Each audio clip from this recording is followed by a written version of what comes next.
Start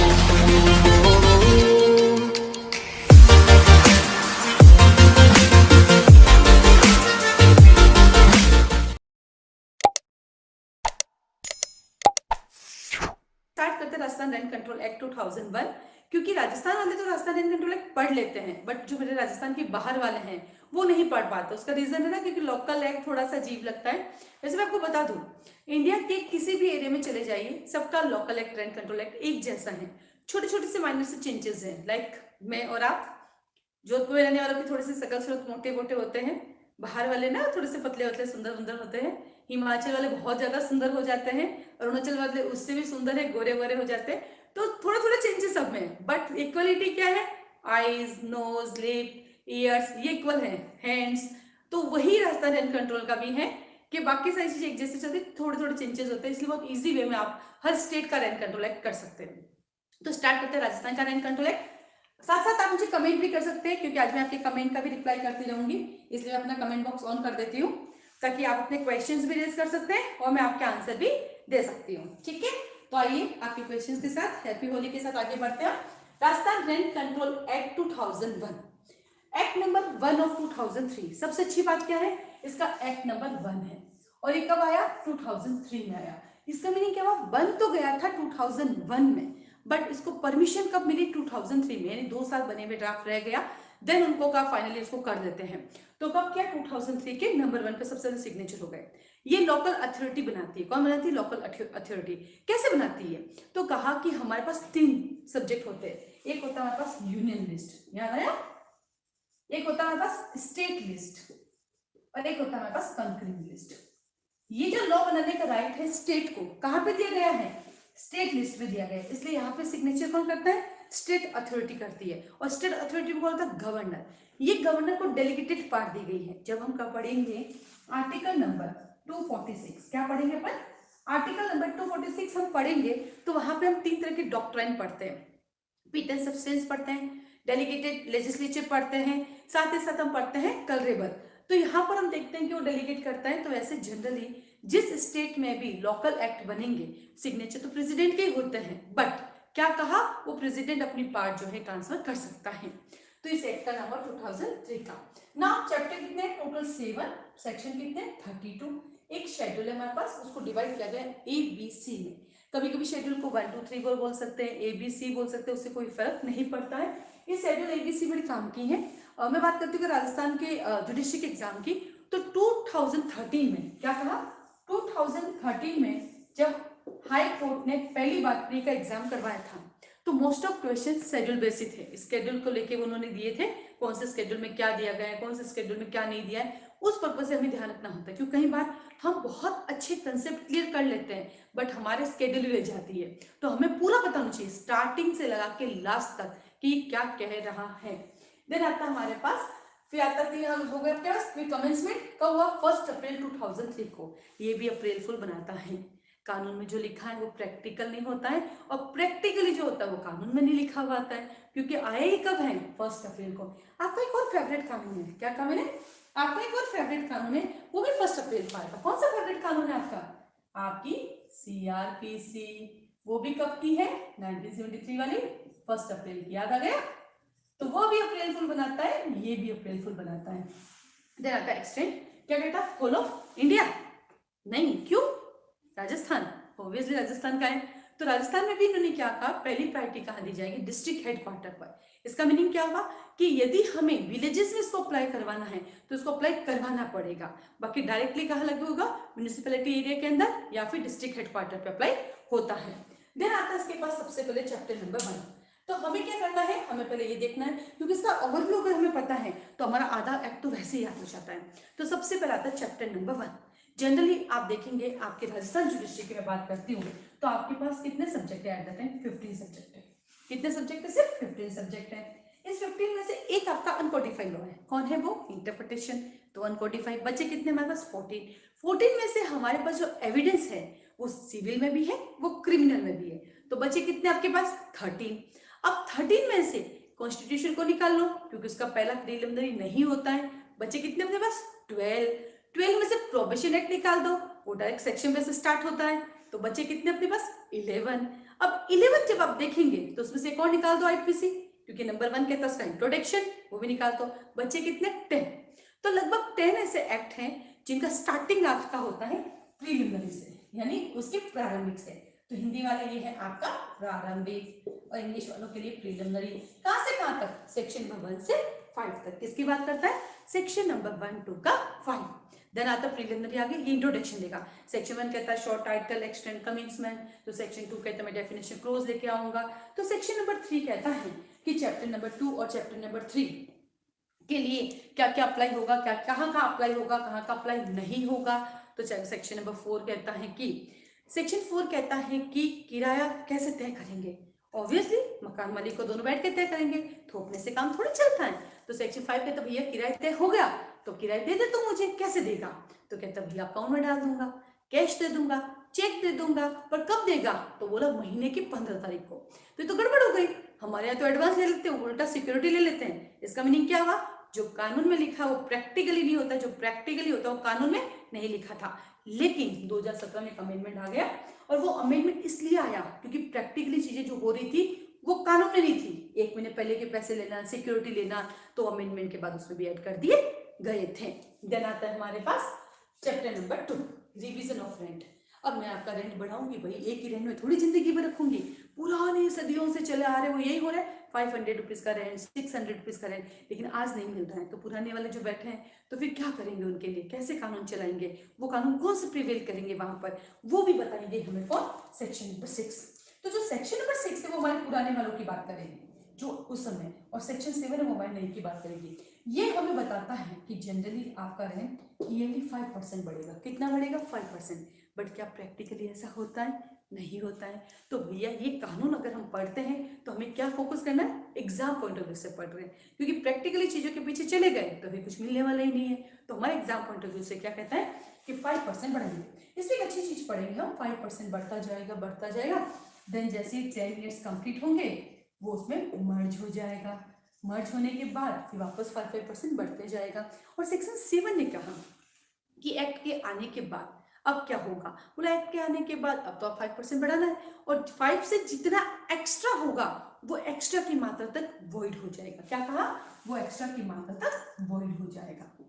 तो यही से आपका फिर से प्री का क्वेश्चन बन जाता है कि क्या पूरा वॉइड होगा? ना, पूरा वॉइड नहीं होगा, सिर्फ उसकी मात्रा तक ही वॉइड किया जाएगा जो 5% से ज्यादा का है। तो चैप्टर नंबर 1 प्रीलिमिनरी कहां से कहां तक? 1 to 5। चैप्टर नंबर 2 रिवीजन और रेंट कहां से कहां तक? 6 to 7। ना अब आती है हमारी टीएनसी यानी किराएदारी। इसको हिंदी में लिखेंगे रिवीजन और रेंट को किराए का पुनरीक्षण। क्या लिखेंगे अपन? किराए का पुनरीक्षण। ओके ना, टेनेंसी यानी किराएदारी कर लेते, टेनेंसी किराएदारी। अब आ गए सब किराएदार, कैसे रहना होगा, क्या करना होगा। मकान मिलता तो कहते हैं ना शोर नहीं होना चाहिए, ये नहीं होना चाहिए, वो नहीं होना चाहिए, कुछ शर्तें लगाई जाती है, जरूरी भी है। जैसे रेंट पे घर दिया 3 लोगों को, आप तो जाते हो महीने का किराया लेने, अब जमाना क्या हो गया अकाउंट में डलाने का, अब जा ही नहीं रहे हो। और 3 को जो आपने किराए पर दिया, देखते देखते आप 15 रहने लग गए, डोरमेट्री बना दी, हो गया आपका नुकसान। तो उन चीजों को ध्यान रखना है, कब आप उनको वहां से हटा सकते हैं, उनको बेदखल कर सकते हैं, और कब आप उसको वापस ले सकते हैं। यानी 3 बातें। एक तो मैं आपको किराए पर दूंगी, कैसे दूंगी? लिमिटेड होगी। तो यहाँ पर हमें एक चीज समझनी होगी, जब चैप्टर नंबर 3 देखना है तो उससे 2 बातें पता होनी चाहिए। मैं जो मकान किराए पर दे रही हूँ ये कितने प्रकार की किराएदारी है? 2 टाइप की, एक होती है रेजिडेंशियल और एक होती है कमर्शियल। ये ध्यान रखना, क्योंकि रेजिडेंशियल है और कमर्शियल इसमें डिफरेंट देखेंगे अपन। क्योंकि जब हम आएंगे ना सेक्शन नंबर 8 में, सेक्शन नंबर 8 कहता है लिमिटेड, यानी मैं आपको मेरा जो रेंट का मकान है 3 टाइम में दे सकती हूँ, और 3 टाइम 3 ईयर्स के लिए, यानी एक टाइम में 3 साल के लिए, और 3 यानी 9 ईयर हुए। तो फिर यहाँ तो आता है कि हर 10 ईयर में बढ़ा दिया जाएगा। इसका मतलब क्या हुआ? इसका मतलब ये हमें इनडायरेक्टली क्या कहना चाहता है कि मैं अपने यहाँ पर कमर्शियल की बात कर रहा हूँ कि हर 10 ईयर में बढ़ेंगे, क्योंकि यहाँ पर तो रेजिडेंशियल के लिए तो आपको 3 बार दे रहा है और 3 बार करके 9 ही हो रहा है। ठीक है, देन हम पढ़ेंगे यहाँ पर। तो आता है 8 to 10। फिर 9 कहता है कि साहब मैं तुम्हें यहाँ से कब निकाल सकता हूँ? सिंपल सी बात है, जब मैं 2 लोगों के लिए मकान दूंगी और आप 12 लोग रहेंगे तो मुझे निकालना नहीं पड़ेगा। मैंने आपको मकान रहने के लिए दिया और आप उसे बिजनेस चला रहे, क्या मैं आपको वहां से नहीं निकालूंगी? क्या आप न्यूसेंस क्रिएट कर रहे हो? आपने अपना खुद का दूसरा मकान बना लिया लेकिन मेरा मकान खाली नहीं कर रहे हो, तो ऐसे हमारे पास 13 ग्राउंड हैं जिसमें मैं आपको समय से पहले भी निकाल सकती हूँ। आपने किराया नहीं दिया, 4 महीने निकल गए, किराया नहीं दे रहे हो, तो मैं आपको क्यों रखूंगी, तो मैं आपको वहां से निकाल सकती हूँ। जैसे अपन पढ़ेंगे सेक्शन 9 में। और सेक्शन 10 कहता है कि आप जॉब वाले हो, आप बाहर रहते हो, आपको लगा मेरा घर पड़ा है या बना हुआ, ये खराब हो जाएगा, इससे अच्छा मैं किसी को रेंट पे दे देता हूँ। बस उस ड्यूरिंग आपका ट्रांसफर आने लग गया, आप ट्रांसफर ले रहे हो ना, सॉरी ट्रांसफर क्या, आप रिटायरमेंट ले रहे हो, तो वापस आपको घर चाहिएगा कि नहीं। तो कुछ ग्राउंड्स हम पढ़ेंगे कि कब हो सकता है लैंडलॉर्ड ने दिया था, उसकी डेथ हो गई, तो उसकी विडो वाइफ कब उसको खाली करवा सकती है, क्या ड्यूरेशन होगा, वो हम देखेंगे 10। तो इसका मतलब क्या, टेनेंसी 8 to 10। तो चैप्टर नंबर 1 कहता है प्रीलिमिनरी, 1 to का 5। चैप्टर नंबर 2 कहता है revision of rent, section 6 to 7। और चैप्टर नंबर 3 कहता है टेनेंसी, सेक्शन 8 to 10। अब आता है टेनेंसी। जैसे ही मैंने तुम्हारा घर खाली करवाया, और वो भी कैसे करवाया, मैंने कहा विदाउट लीगल प्रोसीजर के, यानी इलीगल प्रोसीजर से मैं घर खाली कराऊंगी, तो आप क्या करेंगे, आप जाएंगे भागे भागे ट्राइब्यूनल के पास, क्योंकि आपके मैं टाइम टू टाइम किराया दे रहा हूँ। अब ऐसे मुझे एकदम से यहाँ से घर से इलीगली नहीं निकाल सकते, अगर मेरी गलती है तो आप मुझे निकाल सकते हैं। सेम वैसे ही जैसे आर्टिकल 21 कहता है कि हम सबको जीने का अधिकार है, आप हमारा जीवन हमसे छीन नहीं सकते, लेकिन लॉ की प्रोसीजर के ड्यूरिंग आप हमें छीन भी सकते हैं। तो प्रोसीजर कैसा होना चाहिए, लीगल प्रोसीजर होना चाहिए। तो ये भी कहते हैं रिस्टोरेशन ऑफ पोजीशन इलीगली। तो भागा भागा कौन जाएगा, कौन जाएगा यहाँ पे, टीनेज जाएगा। तो 11 से 12 हम प्रोसीजर पढ़ेंगे कि टीनेज जाएगा तो बेचारे को कितने दिन के अंदर ट्राइब्यूनल के पास जाना पड़ेगा। यानी आपकी पहली रेमेडी क्या है, ट्राइब्यूनल। अमेंडमेंट के बाद यहाँ पे ब्रांड अथॉरिटी भी जोड़ दी गई है। तो इसके मतलब क्या हुआ, पहले हमारे पास एक ट्राइब्यूनल हुआ करता था, कौन हुआ करता था, ट्राइब्यूनल। नाउ 2017 के अमेंडमेंट के बाद एक रेंट अथॉरिटी आ गई, कौन आ गई हमारे पास, रेंट अथॉरिटी। ये जो ट्राइब्यूनल है यहाँ पे जुडिशियल ऑफिसर बैठता है, और जो अथॉरिटी है यहाँ पर अपने पास एडमिनिस्ट्रेटिव ऑफिसर बैठता है। तो ये मतलब इजी कर दिया इन लोगों ने कि चलो एडमिनिस्ट्रेटिव ऑफिसर को काम दे देते हैं। क्योंकि जैसे मान लीजिए क्रिमिनल मैटर की मैं बात करती हूँ, तो क्रिमिनल में यही तो होता है कि जब आप ऑफेंस करते हो तो सबसे पहले आपको पकड़ के कौन ले जाती है, पुलिस। पुलिस क्या हमारी अथॉरिटी, कैसी एडमिनिस्ट्रेटिव अथॉरिटी, तो पहले वो ले जाती है, देन वो चालान वालान पेश करना, फिर जुडिशरी का नंबर आता है, क्योंकि जुडिशरी सड़कों पर जाके काम नहीं करती है। तो आगे अपने पास इलीगली हमने आपको डिस्पोजिश किया। तो चैप्टर नंबर 1 प्रीलिमिनरी 1 to का 5, chapter number 2 revision of rent, section number 6 to 7, chapter number 3 tenancy, section number 8 to 10। और नाउ आता है अपने पास chapter number 4 restoration of position illegally, 11 to 12 हो गया। अब क्या करेंगे, रेमेडी चाहिए। रेमेडी के लिए कहाँ जाओगे, ट्राइब्यूनल के पास। तो ट्राइब्यूनल को क्या करना पड़ेगा, कॉन्स्टिट्यूट। तो आता है अपने पास chapter number 5 constitution of tribunal and procedure. Tribunal आएगा तो बैठ के क्या मक्खी मक्खी थोड़ी मारेगा, तो क्या करेगा, प्रोसीजर आपको जस्टिस दिलाने का काम करेगा। तो आता है आपके पास सेक्शन नंबर 13 से 22। अब देखिए इसमें जो हमारे काम के जो सेक्शन है, जो एग्जाम में हमें क्वेश्चन देते हैं, वो आता है हमारे पास सेक्शन नंबर 13 और सेक्शन नंबर 19। एक में हम ट्राइब्यूनल को बुलाते हैं, एक में बिल का प्रोविजंस देते हैं। अब यहाँ पर और काम का क्या है, 14, 15 एंड 16, ये 3 हमें प्रोसीजर बताएंगे। तो ये भी हमारा काम हो गया। 17 अपीलेट कोर्ट में पेश करने की बात करेगा, 18 हमें जुडिक्शन बनाएगा, ये भी काम का हो गया। 20 एग्जीक्यूशन करेगा, 21 आपको क्या देगा, प्रोसीजर के लिए राइट्स देगा, तो वो दोनों भी काम के हो गए। तो ये आ गया आपके पास 20 भी, और ये आ गया आपके पास 21 भी। इसका मीनिंग क्या हुआ, इसका मीनिंग ये हुआ कि पूरा का पूरा chapter exam point of view से वेरी इंपॉर्टेंट है। तो क्लियर हो गया ना, पूरा इंपॉर्टेंट आ गया। तो क्या कहता है, constitution of tribunal and etcetera पढ़ेंगे अपन इसको 13 से 22। चैप्टर नंबर 1 प्रीलिमिनरी, कहां से कहां तक, 1 to का 5। Chapter number 2 revision of rent, कहां से कहां तक, 6 and 7। चैप्टर नंबर 3 टेनेंसी, कहां से कहां तक, 8 to 10। चैप्टर नंबर 4 इलीगली डिस्पोजिश करना, कहां से कहां तक, 11 से 12। चैप्टर नंबर आपके पास आता है 5, कहता कॉन्स्टिट्यूशन ऑफ ट्राइब्यूनल, 13 से 22। नाउ 2017 में अमेंडमेंट हुए। अमेंडमेंट का जो ऑब्जेक्ट था वो यही था कि जो प्रैक्टिकली लिख होता है वो थ्योरी में नहीं था, जो थ्योरी में है वो प्रैक्टिकल नहीं था। तो नाउ इस अमेंडमेंट के बाद जो प्रैक्टिकली होता है वो इसमें ऐड कर दिया गया। तो कब हुआ ये अमेंडमेंट, 2017 में। कब हुआ ये, 2017 में। और क्या किया, 2 नए चैप्टर जोड़ दिए, 5A एंड 5B। और जब कोई चीज बीच में जोड़ेंगे तो उनके सेक्शन की नंबरिंग भी क्या होगी, ABC से होगी। जैसे याद कीजिए CRPC 7A, CRPC 21A, constitution याद कीजिए 9A, 9B, 14A, याद आया। तो वो भी बीच में जोड़े गए हैं, तो उनका आर्टिकल्स भी बीच में चलते हैं। तो यहाँ पर आता है 5A, और 5A कहता है अपॉइंटमेंट ऑफ रेंट अथॉरिटी। अभी अभी मैंने कहा कि रेंट अथॉरिटी नहीं आ गया, यही आपका प्री का क्वेश्चन है कि जो रेंट अथॉरिटी है उसका रैंक क्या होगा, वो कौन से रैंक से ऊपर का होगा या कौन से रैंक के नीचे का, यानी नॉट बिलो द रैंक और बिलो द रैंक। अब यहाँ आपके एग्जाम में फंस जाते हैं, ऐसे कई सारे हमारे पास कानून है जाकर कहते हैं नॉट बिलो द रैंक या बिलो द रैंक, तो हमें उस समय कंफ्यूजन जो हो रहा है उस कंफ्यूजन को हमें ठीक करना है कि वहां पर इन चीजों को देखना है कि कब नॉट लगा कब नहीं, क्योंकि हम लोग क्या सिली मिस्टेक कर देते हैं, फटाफट में नॉट पढ़ना भूल जाते हैं। फिर दुख कब होता है, एक आती हुई चीज हमारे हाथ से खराब हो जाती है। क्या दुख होता है, एक आती हुई चीज हमारे हाथ से खराब हो जाती है। तो आया अपने पास यहाँ पे appointment of rent authority etcetera 22A से 22C। यहाँ पर हम एग्रीमेंट करेंगे, एग्रीमेंट हमारा रिटर्न में होगा, कैसे अथॉरिटीज को फाइनल करेगी, वो सारा का सारा हम यहाँ पढ़ेंगे। तो चैप्टर नंबर 1 प्रीलिमिनरी, कहाँ से कहाँ तक 1 to 5। Chapter number 2 revision of rent, कहाँ से कहाँ तक 6 to 7। Chapter number 3 tendency I 8 to 10। Chapter number 4 illegally मैंने आपको हटाया 11 to 12। चैप्टर नंबर 5 आप आगे भागे कहाँ गए, ट्राइब्यूनल के पास, तो उनका कॉन्स्टिट्यूशन कराया 13 से लगा के 22 तक। फिर चैप्टर 5 अपॉइंटमेंट कर दिया अथॉरिटी की 22A से 22C तक। अथॉरिटी क्या करेगी, सर्टेन सर्कमस्टेंसेस को देखेगी और आपके प्रोसीजर के लिए एस्टैब्लिश करेगी। कहाँ से कहाँ तक, 22B से 22G तक। कतिपय परिस्थितियों में हमारी अथॉरिटी बहुत सारे काम करेगी आपके लिए, क्या क्या काम करेगी वो देखते हैं।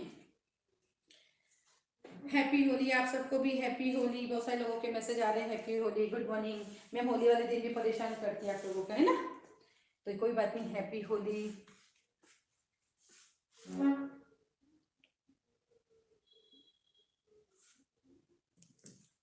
ठीक है, चलिए फिर आता है हमारे पास एम्यूनिटीज। क्या देनी है आपको, सुख सुविधाएं, यानी एक तो मैं मेरा घर किराए पे दूं और उनके साथ ही साथ आपको क्या दूं, मैं सुख सुविधाएं भी दूं, क्योंकि आप मुझे दे रहे रेंट तो मुझे देनी पड़ेगी आपको सुख सुविधाएं।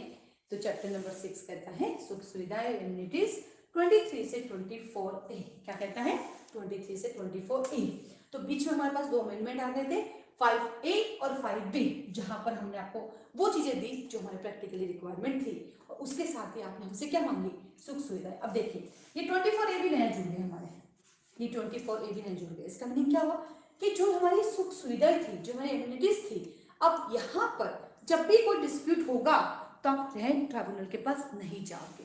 पहले कहाँ जाते थे, रेंट ट्राइब्यूनल के पास, अब आप कहाँ नहीं जाओगे, रेंट ट्राइब्यूनल के पास, तो कहाँ जाओगे, रेंट अथॉरिटी के पास। कहाँ जाओगे, रेंट अथॉरिटी, यानी अब आपको यहाँ से जाना है वहां पर, अब आपको यहाँ से जाना है रेंट अथॉरिटी के पास। तो इसको थोड़ा सा हटाते हैं और हम आपको ले जाते हैं रेंट अथॉरिटी के पास। तो ये लीजिए, हम यहाँ से ले गए आपको यहाँ पर रेंट अथॉरिटी के पास। बाकी पहले रूल क्या था, ट्राइब्यूनल। अब आपके पास एक सवाल आता है सर कि अमेंडमेंट से पहले, क्या कहा, अमेंडमेंट से पहले आपके जो सारे के सारे जो केसेस देखते थे वो तो देखता था ट्राइब्यूनल, लेकिन अमेंडमेंट के बाद कौन देखेगा, अथॉरिटी।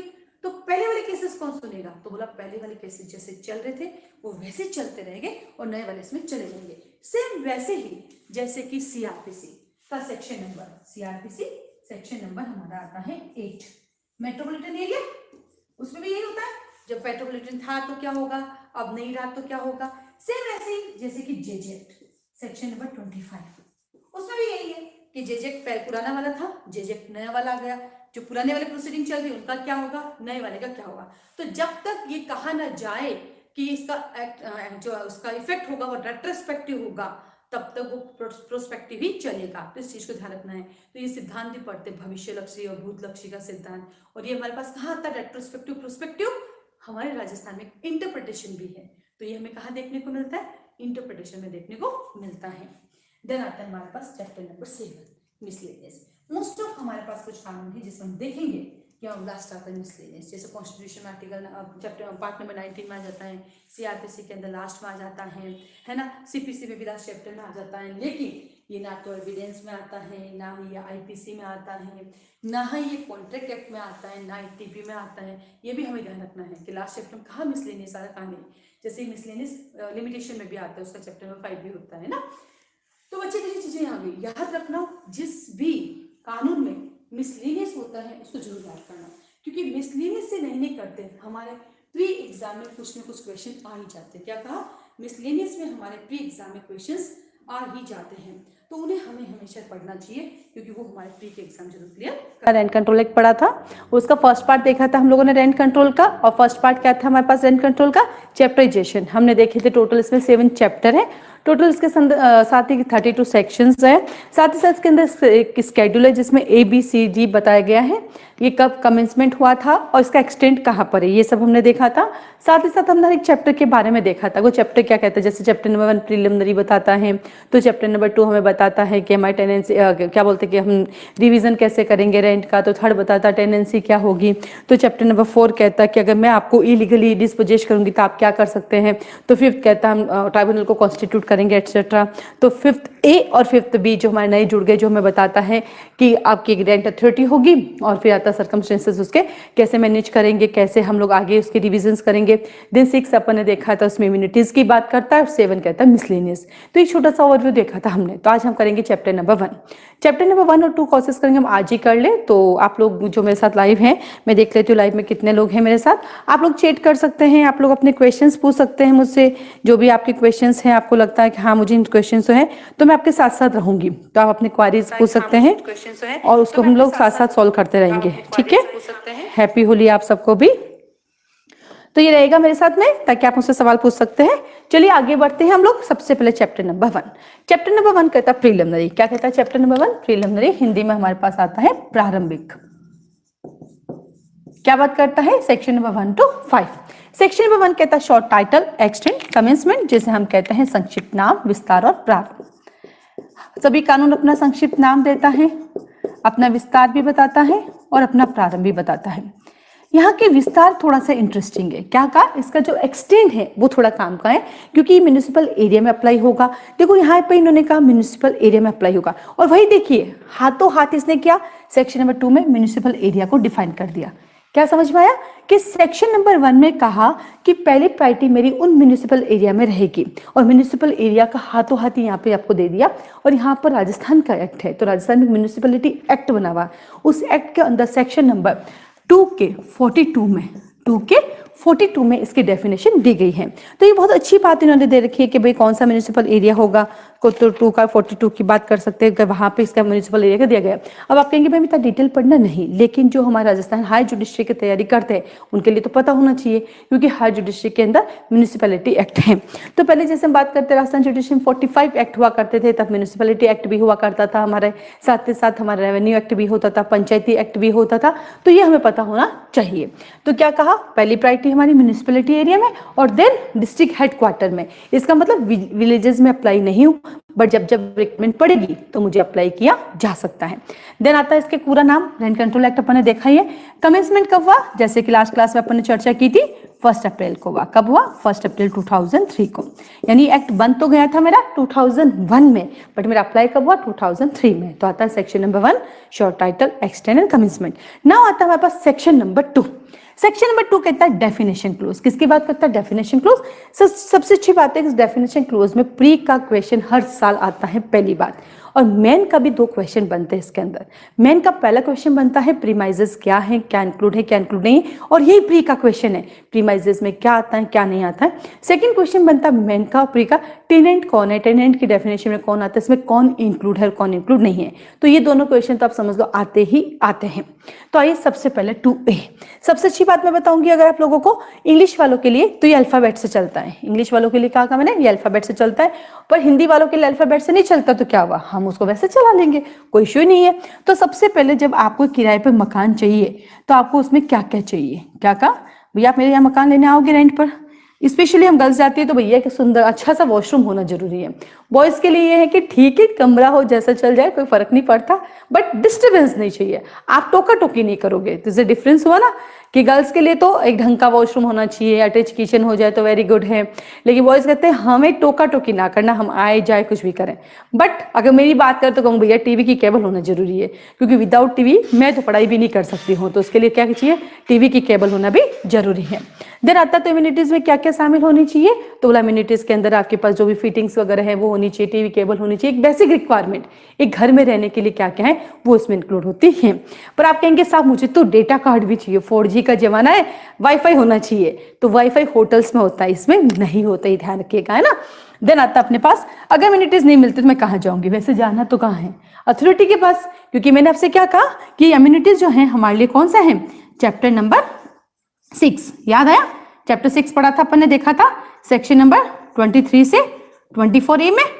तो अगर यहां पर सुविधा नहीं मिली तो हम भागे भागे कहां जाएंगे, रेंट अथॉरिटी के पास। किसके पास जाएंगे, रेंट अथॉरिटी के पास। अब नहीं आ गया ना रेंट अथॉरिटी, बट यहाँ पर हमारे पास अपीलेट रेंट ट्राइब्यूनल, इसलिए इसको ऐसे याद करना है, बाकी कहा जाते हैं हम रेंट अथॉरिटी के पास है। नाउ सेकंड आता appellate rent authority, appellate rent tribunal. कहाँ पढ़ेंगे हम ट्राइब्यूनल अपीलेट को, सेक्शन नंबर 19 में। कहाँ पढ़ेंगे हम, सेक्शन नंबर 19 में। अब देखिए हमने कोर्ट की डेफिनेशन पढ़ते हैं, कोर्ट की डेफिनेशन में क्या क्या आता है। एक जनरल कोर्ट की डेफिनेशन जहाँ हम पढ़ते हैं उसमें आता है civil court, criminal court, revenue court, tribunal and authority. तो इसका मतलब क्या हुआ, रेंट ट्राइब्यूनल वो भी हमारा कोर्ट है। और सबसे अच्छी बात क्या है कि यहाँ पे जो बैठेगा सेक्शन 19 में वो कौन होगा, डीजे रैंक का होगा। कौन होगा, वो डीजे रैंक का, क्योंकि अपीलेट अथॉरिटी है। और अपीलेट अथॉरिटी की बात करें हम तो हमारे सिविल का पहला अपीलेट अथॉरिटी कौन है, डीजे साहब है। और अगर क्रिमिनल की बात करें तो कौन है, हमारा कोर्ट ऑफ सेशन है। तो यहाँ पर भी जो अपीलेट अथॉरिटी होगी उसकी रैंक क्या होगी, डीजे रैंक का वो हमारा होगा। तो ये हम पढ़ेंगे 19 में। तो सबसे पहले एम्यूनिटीज चाहिए, नहीं प्रोवाइड करे मैं ट्राइब्यूनल के अपीलेट ट्राइब्यूनल के पास जाऊंगी। कौन जाएगा, तो बोला लैंडलॉर्ड को भेज देते हैं। जबकि जाना किसको था, जाना तो मेरे हिसाब से तो टेनेंट को, लेकिन अब क्या है अल्फाबेटिकल चल रहा है, तो लैंडलॉर्ड को जाना। अब यहां पर अपने पास क्वेश्चन आता है कि लैंडलॉर्ड में कौन इंक्लूड है और कौन इंक्लूड नहीं है। यहीं से आपका प्री का क्वेश्चन है कि लैंडलॉर्ड में कौन इंक्लूड है। भैया आप खुद हैं, अगर आपने मकान दिया, आपके बिहाफ पर जो भी कलेक्शन करता है वो आपका रिसीवर हो सकता है, आपका रिप्रेजेंटेटिव हो सकता है। अब याद रखना रिप्रेजेंटेटिव शब्द, इसका मीनिंग क्या हुआ कि जहां पर अगर कोई व्यक्ति जिंदा है तो उसकी जगह पे रिप्रेजेंट करता है, उसको रिप्रेजेंटेटिव कहते हैं। और यदि कोई मरे हुए इंसान की जगह रिप्रेजेंट करता है उसे क्या कहते हैं, हमेशा लीगल रिप्रेजेंटेटिव। तो याद रखना रिप्रेजेंटेटिव हमेशा लिविंग पर्सन का आता है, और जबकि डेड पर्सन है, डिजीज पर्सन जो है उसकी कौन करेगा, लीगल रिप्रेजेंटेटिव आएगा। तो आप हो सकते हैं, आपका रिसीवर हो सकता है, आपका रिप्रेजेंटेटिव हो सकता है, आपका एजेंट हो सकता है, जो आपके बिहाफ पर क्या करता है, कलेक्शन करता है रेंट का, तो वो भी क्या हो सकता है, लैंडलॉर्ड हो सकता है। लेकिन लैंडलॉर्ड में आपका पड़ोसी नहीं होता जो पंचायतें करता रहता है, वो इसमें इंक्लूड नहीं होता है। ठीक है, तो पहला क्या कहता है, एम्यूनिटीज दे दो, नहीं तो मैं अपीलेट एंड ट्राइब्यूनल में चला जाऊंगा और वहां कौन जाएगा, लैंडलॉर्ड जाएगा। क्या कहेगा, मेरी ये जमीन लीज पर है। कैसी है, लीज पर। नहीं पढ़ना यहाँ पर, लेकिन लीज कहाँ पढ़ते हैं अपन, टीपी एक्ट में। और टीपी एक्ट में कहां से कहां तक, 105 से 117 तक। टीपी एक्ट में कहां तक पढ़ते हैं, 105 से 117। तो सबसे पहले इम्यूनिटीज चाहिए, उसके लिए कौन, कहाँ जाऊंगी मैं, अपीलेट एंड ट्राइब्यूनल के पास जाऊंगी। अपीलेट एंड ट्राइब्यूनल के पास जाऊंगी तो लैंडलॉर्ड आ जाएगा हमारा, और लैंडलॉर्ड जो है किसकी बात करता है, लीज पे देने की आपकी बात करता है। देन आता है आपके पास वीमेन डे, पहले चला गया बेटा, अभी वीमेन डे नहीं, अभी होली है, हैप्पी होली। देन आता है हमारे पास म्यूनिसिपल। म्यूनिसिपल एरिया कौन कौन सा काउंट होगा, म्यूनिसिपैलिटी एक्ट राजस्थान के लोकल एक्ट दिया गया है, उसके 2 के 42 में दिया गया है। देन आता है प्रीमाइसेस। नाउ यहां से हमारा प्री और मेन दोनों का क्वेश्चन बनता है, और ये हर साल आता है। इसको 2 भागों में डिवाइड करेंगे, क्या इंक्लूड है और क्या नहीं है।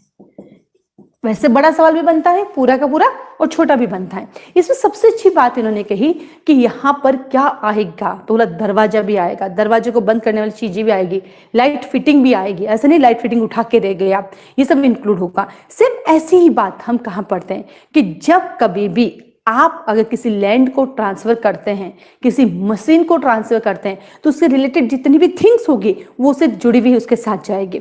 जैसे एग्जांपल, मैंने आपको अपना हाउस जो है रेंट पर दिया, या मैंने अपना हाउस ट्रांसफर किया इन एनी वे, तो वहां पर जो उसमें एक चांदी का कूटा लगा हुआ था, चांदी की चिटकनी लगी हुई थी, क्या वो निकाल के ले जा सकती हूँ, नहीं, क्योंकि वो उसमें इंक्लूड रहेगा। ये बात कहाँ पढ़ते हैं अपन, ये बात पढ़ते हैं हम ट्रांसफर ऑफ प्रॉपर्टी एक्ट, टोपा एक्ट के सेक्शन नंबर 8 में। वो भी यही बात करती है कि जो भी उसे अटैच चीज़ें वो आ जाएगी। तो ये भी एक कहता है प्रीमाइजेस में क्या क्या चीज़ें इंक्लूड हैं, फिटिंग्स जाएगी, फर्नीचर्स जाएगा, इवन तो आउट हाउस भी इसमें शामिल होगा। लेकिन इसमें क्या इंक्लूड नहीं है, तो पहले तो ये एक्ट हमारे फार्म हाउस पे लागू नहीं होगा, एग्रीकल्चर लैंड पे लागू नहीं होगा। साथ ही साथ इसमें क्या नहीं आएगा, अब ये सबसे इंटरेस्टिंग है, टेरिस। क्या कहा कि यदि एग्रीमेंट में लिखा है तो टेरिस उसमें इंक्लूड होगा, और यदि एग्रीमेंट में नहीं लिखा है तो रूम के साथ टेरिस आपको नहीं मिलेगा, पहली बात।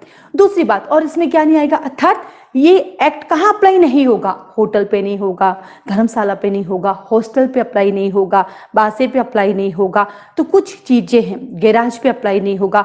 तो यहाँ पर इन्होंने क्या कर दिया, भाई मैं अप्लाई इन पे होना ही नहीं है, तो फिर उसमें क्या अप्लाई होगा, तो उनका अपना भी कोई कानून बना हुआ होगा, वो उस पर अप्लाई होगा। तो यही हमें ध्यान रखना है, क्या इंक्लूड है क्या इंक्लूड नहीं है, और टेरिस इसमें कब ऐड किया जा सकता है। तो क्या क्या हमने, पहले हम एम्यूनिटीज लेने आए, उसके लिए अपीलेट ट्राइब्यूनल के पास गए, कौन गया, लैंडलॉर्ड गया, क्या कहा, ये मेरी लीज पर ली हुई है, ये लीज कहाँ है, मेरे म्यूनिसिपल एरिया में है, तो मेरे म्यूनिसिपल एरिया में तो मुझे तुझे क्या देनी है, मुझे तुझे प्रीमाइजेस देना है, मैंने तुम्हें प्रीमाइजेस दे दिया, अब क्या होगा, तो बोला अब देखो एक नया ऐड हो गया 2017 के अमेंडमेंट से, इसलिए पुराना एक्ट जिनके पास है हटा दे, नया के लिए 2017 में बड़ा अमेंडमेंट हुआ है, जिसमें हमारे पास अब रेंट अथॉरिटी भी जुड़ गई है। और ये रेंट अथॉरिटी अपन कहाँ पढ़ेंगे, 22A में, अर्थात चैप्टर नंबर 5A में। याद आ गया, चैप्टर 5A देखा था आपने लास्ट क्लास में, और 5A अपन ने rent authority, appointment of rent authority, उसकी डेफिनेशन यहाँ पे दी गई है। और क्या होगा, वो कौन होगा, हमारा RS लेवल का जो होगा, हमारा SDM के लेवल का होगा, उपखंड अधिकारी की रैंक से नीचे का न हो, तो वो यहाँ पर आ जाएगा। तो आइए फिर से 2A इम्यूनिटीज दे दीजिए, इसके लिए मैं अपने रेंट ट्राइब्यूनल के पास जाऊंगा, कौन जाएगा, लैंडलॉर्ड जाएगा। क्या दिखाएगा, लीज, कौन सी लीज दिखाएगा, जो उसके म्युनिसिपल एरिया में है, और क्या कहेगा, मैंने इसको प्रीमाइजेस दिया, अब क्या करेंगे, रेंट अथॉरिटी के पास जाएगा। और रेंट अथॉरिटी अगर आपकी बात नहीं सुनता है तो याद रखना, इसकी अपील कहाँ होती है, रेंट ट्राइब्यूनल के पास। कहाँ होती है इसकी अपील, रेंट ट्राइब्यूनल के पास। तो आता है अपने पास 2G रेंट ट्राइब्यूनल। कहाँ पढ़ेंगे इसको, सेक्शन नंबर 13 में। तो देखिए पहले अपन ने क्या पढ़ा, अपीलेट, तो इसके साथ लिख देते हैं 2B। अब देखो एक अच्छी चीज बताऊं, 2BJ, BGJ, क्या कहा, 2BGJ, यानी मैं कहूँ तू बीजी है, यानी तू BGJ, हमारे यहाँ मारवाड़ी बोलते हैं वो बहुत बीजी जे, आजकल आता नहीं है जे। तो क्या किया अपन ने, जी, तो यहाँ पे लिख दीजिए 2BGJ, टू यानी तू BGJ, आजकल नहीं आता है, बहुत पढ़ाई करता है, इज अ बीजी। तो कैसे याद किया, 2B में अपीलेट रेंट ट्राइब्यूनल आ गया, फिर G में रेंट ट्राइब्यूनल आ गया, और J में ट्राइब्यूनल आ गया। तो तीनों एक साथ ही याद हो गया, अलग से टेंशन नहीं है। और सबसे अच्छी बात क्या है, इंग्लिश मीडियम वालों के लिए, क्योंकि ये चलता है अल्फाबेटिकली, तो आपकी कभी गलती नहीं होगा। हिंदी वालों को याद ही करना पड़ेगा, क्योंकि हर बार हमारे हिसाब से चलता नहीं है। तो आगे हमारे पास देन आता सीनियर सिटीजन। यहाँ क्यों सीनियर सिटीजन की जरूरत पड़ी, ये बहुत सोचने वाली बात है। वो इसलिए जरूरत पड़ी कि भैया जनरली हम अपना रेंट पे दे देते हैं, हमारा घर अब खाली करवाना है, बुजुर्ग हो जाते हैं लोग, खाली नहीं करते हैं, फिर उसके लिए क्या हथियार होगा। कई बार हम नीचे वाला घर रेंट पे देते हैं, ऊपर हम रहते हैं, बट जब हम बुजुर्ग हो जाते हैं तो हमसे सीढ़ियाँ नहीं चढ़ा जाता है, तो हम चाहते हैं हमारे नीचे वाला घर खाली हो जाए, बट किराएदार ऐसे फील करता है कि वही घर का मालिक है। वो कहता मैं तो नहीं खाली करता, 40 साल से रह रहा हूँ, 20 साल से रह रहा हूँ, फिर कैसे उन सबको मैनेज करेंगे। तो फिर आया सीनियर सिटीजन। अब सबसे अच्छी बात है, सीनियर सिटीजन कौन, जिसकी एज अबव 65+ है। और सेम ऐसे ही हमने कहीं और जगह पढ़ा था कि यदि कोई भी मेल पर्सन 65 साल से ऊपर का है तो उसको पुलिस स्टेशन में क्यों नहीं बुलाएंगे, तो उसको पुलिस स्टेशन में हम एविडेंस देने नहीं बुलाएंगे। कौन से सेक्शन में कहा गया, कोई बताएगा, कौन से सेक्शन में कहा गया है, कोई बताएगा, आप में से कोई बताएगा कि यही सीनियर सिटीजन 65 ईयर से, मेरे हाथ में आप लोगों की कमेंट है, आप रिप्लाई कर सकते हैं कि ये जो सीनियर सिटीजन है ना हमारा 65 ईयर से ऊपर का, हमने कानून पढ़ा था जिसके एक सेक्शन में कहा गया है कि यदि कोई मेल पर्सन अबव 65 ईयर्स हैं तो उसको एविडेंस देने के लिए पुलिस थाने में नहीं बुलाया जाएगा। आप में से कोई दे सकता है इसका। बाकी आप सबको हैप्पी होली, आप लोगों को, हाँ CRPC एकदम सही बोला आपने, Ankita CRPC very good, Parul 160 very good, Ankita Mishra very good 160 बोला है। तो कहाँ पढ़ा अपन ने, ये CRPC 160 एकदम सही बता रहे हैं आप दीपक। तो यहाँ पे याद आ गया, तो 65 से ऊपर का। और ये 65 अपन ने कहाँ पढ़ा था, अपन पढ़ते हैं CRPC सेक्शन नंबर 160 में, याद आ गया। तो ये हमारा सीनियर सिटीजन है। इस सीनियर सिटीजन का हमारा बड़ा काम आएगा भी। कहाँ पर पढ़ेंगे सीनियर सिटीजन के लिए काम, सेक्शन नंबर 10 में। कहाँ पढ़ेंगे हम इसको? सेक्शन नंबर 10 में, क्योंकि 10 में जब मुझे मेरा घर वापस चाहिए होता है ना, फिर सीनियर सिटीजन होगा तो कितना टाइम में वापस ले सकता है, उसके लिए हमारा काम आएगा। देन आता है हमारे पास टीनेंट। ये है I में आई टीनेंट बनने के लिए। आ जाओ भाई, बन जाओ टीनेंट। यहाँ फिर से आपका क्वेश्चन बनता है टीनेंट से, टीनेंट में कौन इंक्लूड है, कौन इंक्लूड नहीं। सबसे पहली बात तो हमारे पास टीनेंट के अंदर 3 बातें हम देखेंगे। 1 2 3। टीनेंट में कौन है? आप है, आपके साथ रहने वाला कोई भी पर्सन आ सकता है। टीनेंट की एक सबसे अच्छी बात यह है कि मान लीजिए आप इस घर पे रेंट पर रहते हैं और आपको कोर्ट ने यहाँ से हटने के लिए कह दिया, क्योंकि हम पढ़ेंगे सेक्शन 15, सेक्शन 16, जहाँ कोर्ट ने आपको आपके अगेंस्ट डिक्री आ गई, ऑर्डर आ गई कि आपको घर खाली करना अगले 3 महीने के अंदर, फिर भी आपने नहीं किया, या कोर्ट के थ्रू आप यहाँ पोजीशन लेकर भी बैठे हैं, तब भी आप टीनेंट ही काउंट होंगे। यहाँ पर आप क्या नहीं बन जाएंगे? यहाँ पे आप मालिक नहीं बन जाएंगे। इसको देखना बहुत जरूरी है। सभी जन अपना बैरक देखिए, क्योंकि ये देखना बहुत जरूरी है। बैरक को लिए पहले हिंदी वाले कि वह व्यक्ति जिसके द्वारा, जिसके लेखे, जिसकी ओर से किसी परिसर के लिए उसके भूस्वामी को किराया अभिव्यक्त विवक्षित संविदा के न होने पर संदेह है या संदेह होता है, उसमें वह व्यक्ति भी सम्मिलित है। ये अंडरलाइन कीजिए, इसमें वह पर्सन भी इंक्लूड है जो किराएदारी की समाप्ति के पश्चात भी इस अधिनियम के उपबंधों के अधीन पाई बेदखली के किसी आदेश या डिक्री से अन्यथा कब्जा बनाए रखा है, उसके अदर देन बनाए रखा है। एक बार इंग्लिश वाले इंग्लिश में भी देखेंगे इसको क्या कहता है इंग्लिश के अंदर, कि द पर्सन बाय हुम और on whose account or behalf rent is or but for a contract express or implied would be payable for any premises to his landlord, including the person who is a continuing in its possession after the terminate of his tenancy. Time period complete हो गए फिर भी position लेकर रहा है, otherwise then by an order और decree और eviction passed under the provision of this act. और क्या कहा कि अदरवाइज जब तक कि उसे वहां से ऑर्डर और डिक्री के द्वारा एविक्शन के लिए ऑर्डर पास नहीं कर दिया है, यानी जब तक वो वहां बैठा है तब तक क्या होगा, वो भी टीनेंट ही माना जाएगा। यानी आपको वहां से कोर्ट ने निकलने के लिए कह दिया तब तो ठीक है, जब तक कोर्ट का ऑर्डर नहीं आ जाता है आपको उसको भी ठगे रखना होगा। मान लीजिए मुझे आज ये घर खाली करवाना है, अब आप खाली कर ही नहीं रहे हो, मैंने आपके अगेंस्ट क्या कर दिया, केस कर दिया। अब जब तक केस फाइनल नहीं हो जाता आप यहाँ बैठे तो मालिक नहीं बन जाओगे, आप तब भी क्या माने जाओगे, टीनेंट ही माने जाओगे। फिर कोर्ट की कोई डिक्री ऑर्डर आएगा तब यहाँ से खाली करके आप जाओगे। तो टीनेंट के अंदर ये के साथ ही साथ टीनेंट में हमारे तो पहले ही आ गया, कौन कौन आ गए, तो हमारे पास जो जिसको हमने दिया वो भी आ गया, और साथ ही साथ जो यहाँ पोजीशन करके बैठा है वो भी बंदा इसमें आ गया। नाउ सेकंड, यहाँ पर 2 तरह की टेनेंसी देखेंगे हम, एक रेजिडेंशियल और एक कमर्शियल। क्या कहा, ए और बी, एक रेजिडेंशियल और एक कमर्शियल। रेजिडेंशियल और कमर्शियल में एग्जांपल मैं रहती हूँ तो मेरे मरने पर मेरे माता पिता हो सकते हैं, मेरा पति हो सकता है, मेरे बच्चे हो सकते हैं, या फिर कमर्शियल में भी सेम, मैं मर जाती हूँ तो मेरे माता पिता हो सकते हैं, मेरा पति हो सकता है, मेरे बच्चे हो सकते हैं। अब यहाँ पर मेरी जो बात है, क्योंकि मैं फीमेल हूँ तो फीमेल में मदर फादर में कौन इंक्लूड हो सकते हैं, क्योंकि इन लॉज भी आ सकते हैं और मेरे मदर फादर भी, तो मैं जिनके साथ रह रही हूँ वो मदर फादर इसमें इंक्लूड हो सकते हैं। तो ये आ जाएगा आपके पास टीनेंट में कौन है इंक्लूड है कौन नहीं है, ये आपका एग्जाम का क्वेश्चन है। तो आया सबसे पहले हमें एम्यूनिटीज चाहिए, तो हम अपीलेट एंड ट्राइब्यूनल के पास गए। कौन गया, लैंडलॉर्ड गया। लैंडलॉर्ड ने क्या दिखाया, लीज दिखाई। लीज कहाँ की दिखाई, अपने म्यूनिसिपल एरिया की दिखाई। म्यूनिसिपल एरिया के अंदर कौन था, सीनियर सिटीजन था, उसको आपने क्या किया, टीनेंट बना रखा था। अब वो टीनेंट कहाँ भागा जाएगा यदि आप निकाले तो ट्राइब्यूनल के पास। कहाँ भागा जाएगा, ट्राइब्यूनल के पास, क्योंकि टीनेंट को निकालोगे ट्राइब्यूनल के पास जाएगा। और ट्राइब्यूनल में 2 लोग आते हैं, एक आता अपीलेट और एक आता आपका रेंट, यानी 2BGJ, बी अपीलेट, जी आ गया रेंट और जी आ गए ये। तो ये आपकी डेफिनेशन क्लूज खत्म हो गया। तो डेफिनेशन क्लूज अपने आप में आपको प्री के क्वेश्चंस दे देता है। तो section number 1 short title, section number 2 definition, 2A amenities, 2B appellate and tribunal, 2C landlord, 2D lease, 2E municipal area, 2F premises, 2FA rent authority, 2G rent tribunal, 2H senior citizen, 2I tenant और 2J tribunal. HIJ आता ना, ठीक है। Now section number 3। Section number 3 कहता है कि chapter 2 और chapter 3 not to apply to certain provisions. पहले तो याद करो चैप्टर 2 क्या था। चैप्टर 2 था रिवीजन ऑफ रेंट, कहां से कहां तक, 6 to 7। चैप्टर नंबर 3 क्या था, टेनेंसी, कहां से कहां तक थी, तो सेक्शन नंबर 8 से लगाकर सेक्शन नंबर 10 तक थी। याद आया, तो यहाँ पे अपन ने पढ़ा। अब वो बोला उन 2 चैप्टरों की जो भी प्रोसीजर है वो कहाँ अप्लाई नहीं होगा, तो बोला वो हमारे चैप्टर नंबर सेक्शन नंबर 3 पे अप्लाई नहीं होगा। अब सेक्शन नंबर 3 में क्या है, देखिए सेक्शन नंबर 3 में टोटल क्लोज दिए हुए 11 क्लोज दिए हुए ना।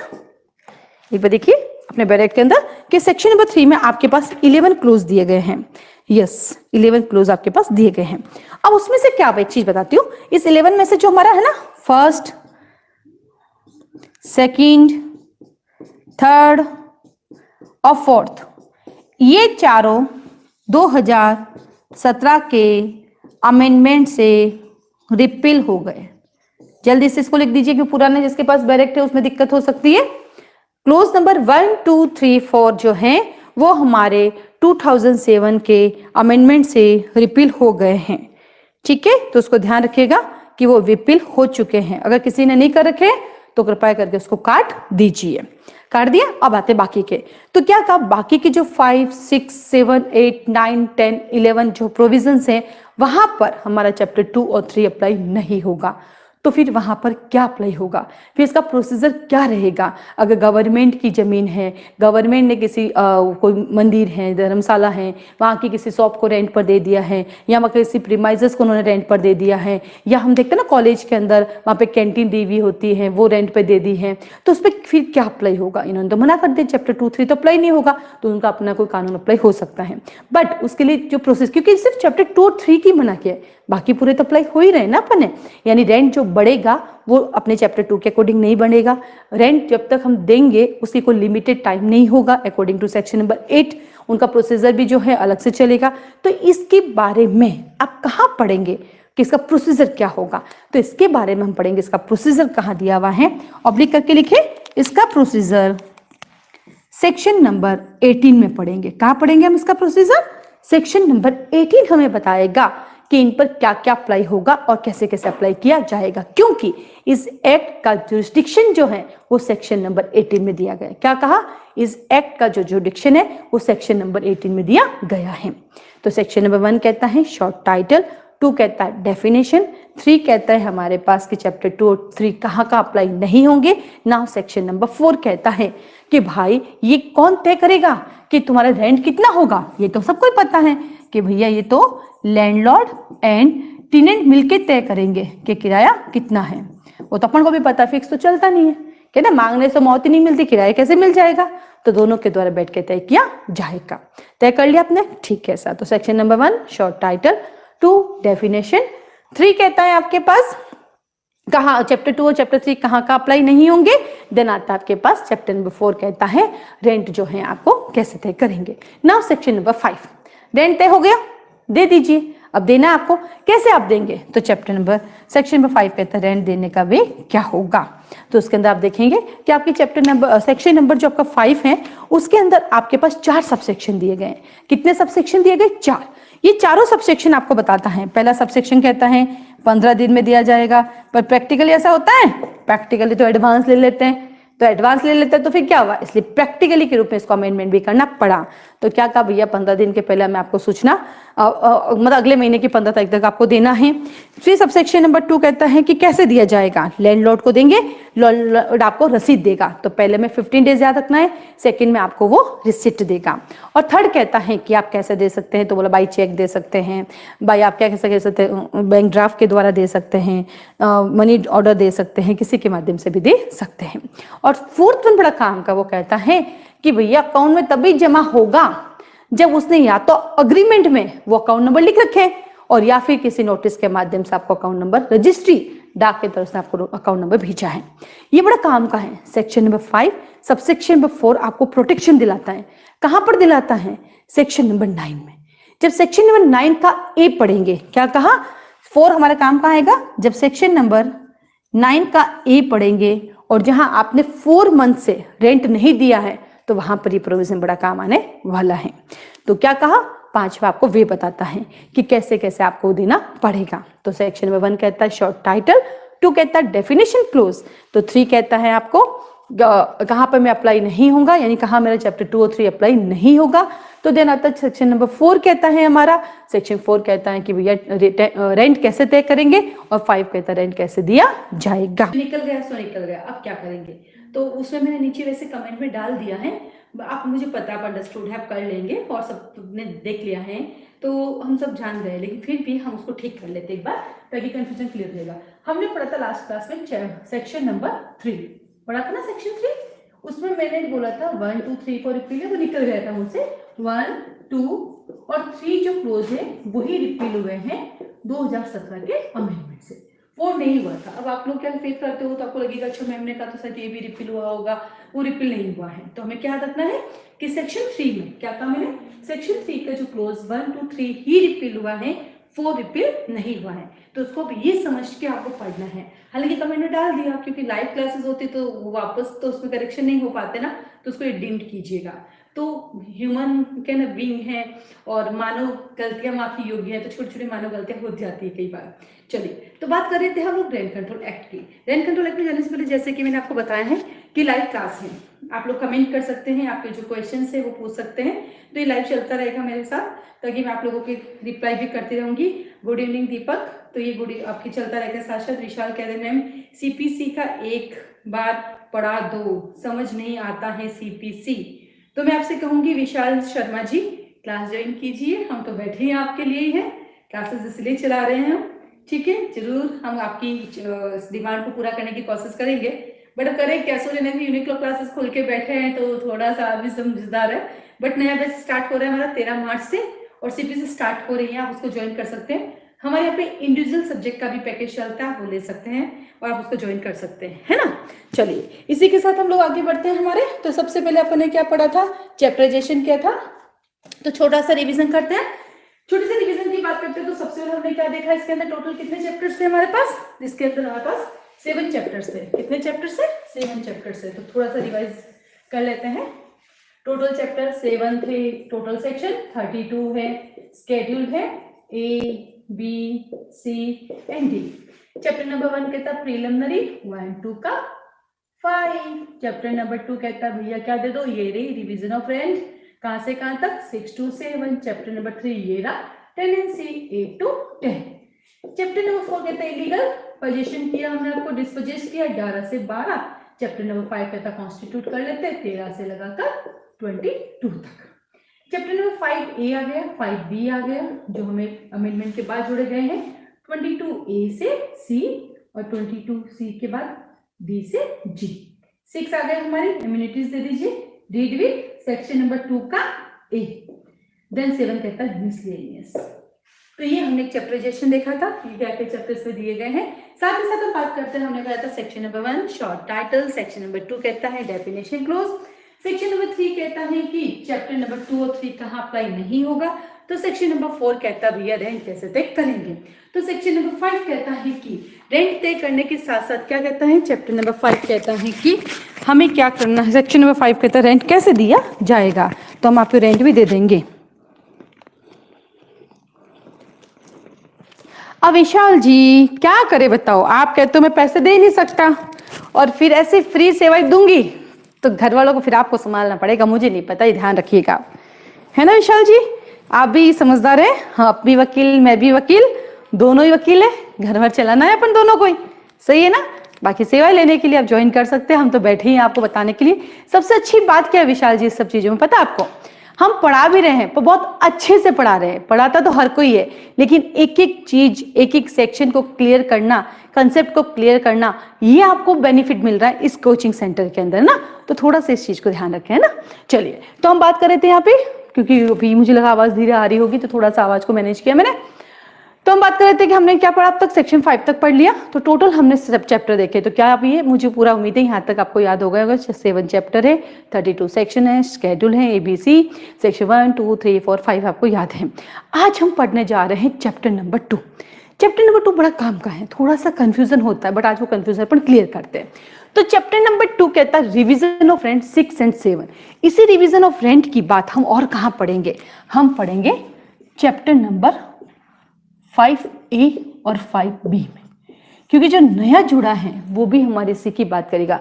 रिवीजन ऑफ रेंट कैसे करेंगे, कैसे वो रेंट बढ़ेगा कैसे नहीं बढ़ेगा, ये भी हम पढ़ेंगे कहाँ पर, 5A और 5B में। तो यहाँ पे आता है रिवीजन ऑफ रेंट 6 and 7। सेक्शन 6 कहता है revision of rent in respect of existing tenancies. एक बात करता है एग्जिस्टिंग की, एक बात करता है न्यू की। सेम वैसे ही जैसे कि हम कॉन्स्टिट्यूशन पढ़ते हैं और वहां पर एग्जिस्टिंग लॉ की डेफिनेशन पढ़ते हैं, और कॉन्स्टिट्यूशन में अपन एग्जिस्टिंग लॉ की डेफिनेशन कहाँ पर पढ़ते हैं, तो हम पढ़ते हैं 366।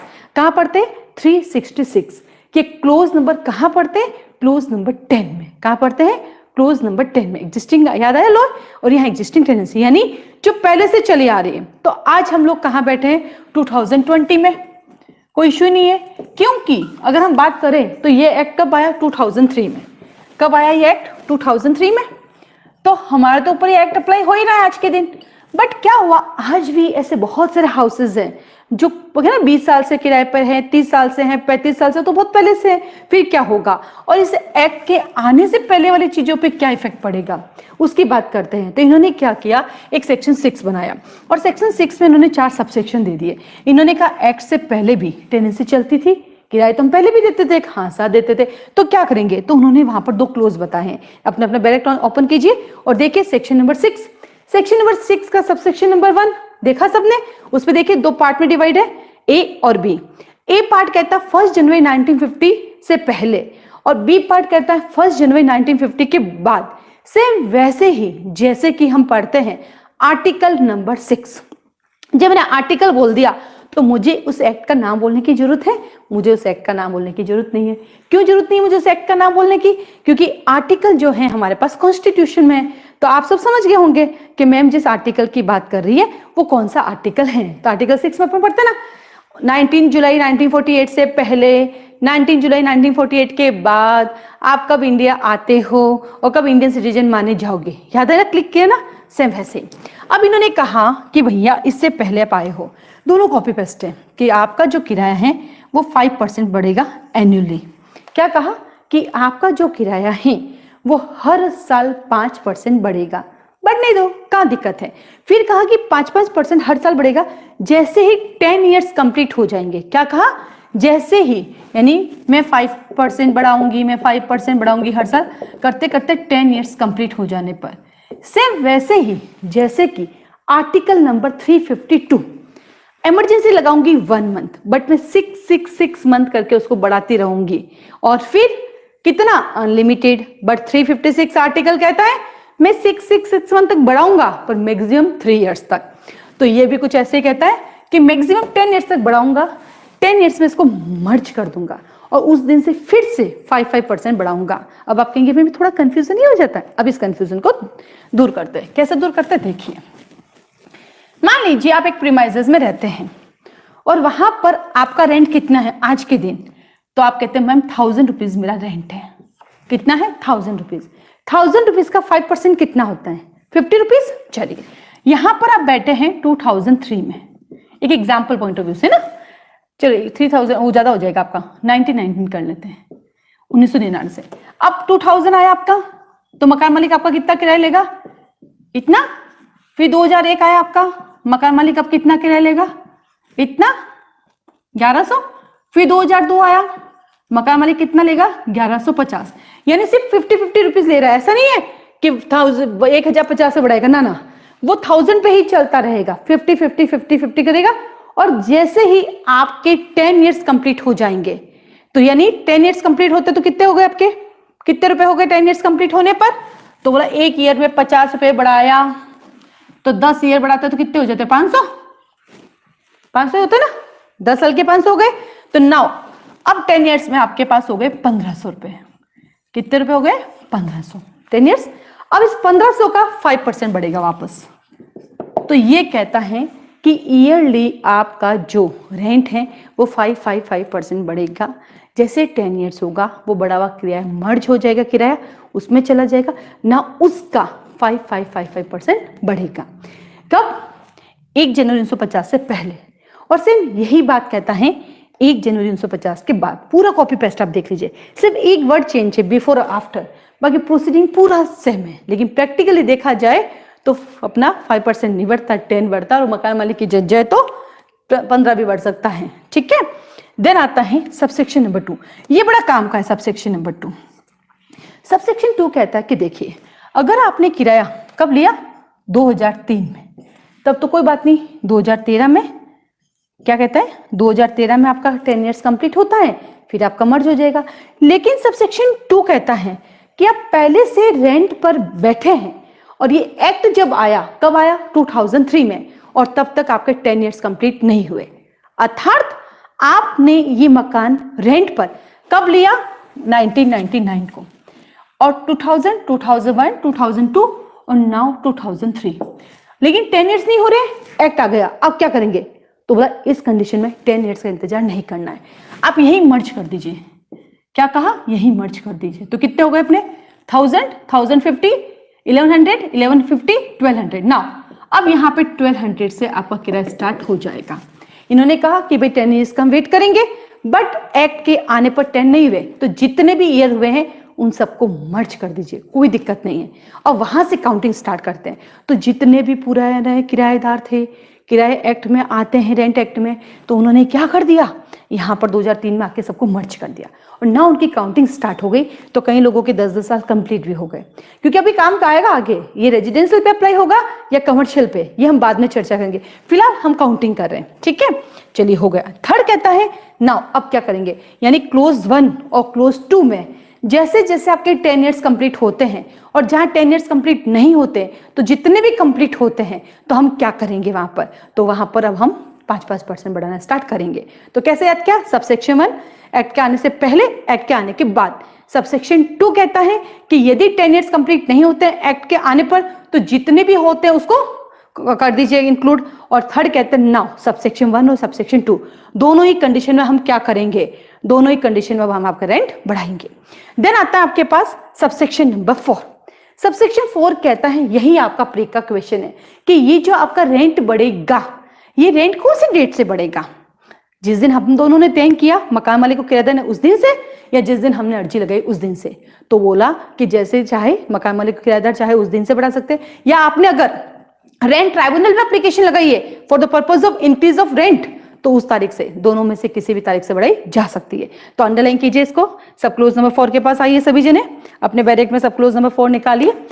और सब क्लोज 4 आपका यही बताता है कि रेंट आपका कब से बढ़ाया जाएगा। तो देखिए सबसेक्शन 1 और 2 में दिए गए फॉर्मूले के अनुसार पुनरीक्षित किराया लैंडलॉर्ड और टेनेंट जो डेट करेंगे वो, या फिर आपने कभी रेंट ट्राइब्यूनल में कोई एप्लीकेशन फाइल की है तो एप्लीकेशन फाइल करने की डेट से बढ़ाया जा सकता है। तो यानी आपका प्री का क्वेश्चन यहां से आता है कि रेंट कहां से बढ़ाया जाएगा, कौन सी डेट से बढ़ाया जाएगा। तो ये आपका प्री का क्वेश्चन है। लेकिन सेक्शन 6 और सेक्शन 7 आपका मेन का क्वेश्चन भी बनता है।